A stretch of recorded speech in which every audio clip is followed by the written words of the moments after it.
today I'm out here with John on a really exciting project out here at People's Church. John, why don't you tell us about what you guys did? So we ran into some moisture issues here right off the bat, and we had to address those. So Yeah, and these aren't moisture issues like water coming up from the floor. These are moisture issues like the concrete that you're trying to put this flooring to.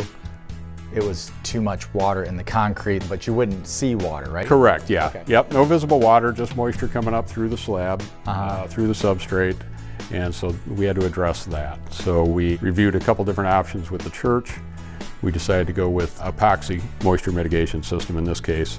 So that involved coming through, cleaning off the substrate. In this case, we shot blast the floor.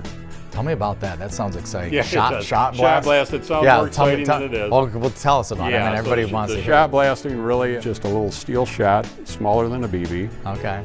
And you run around with a machine with a little in this case, a 9-inch head. Yeah. And it just kind of profiles the concrete, gets rid of any contaminants, and open up the pores for the concrete. Nice. And then you put the epoxy on. So then we apply the epoxy system, and the next step to that is to prime the floor. And then in this case, we poured a self-leveler throughout the space just to get everything flat and ready to accept the new vinyl flooring.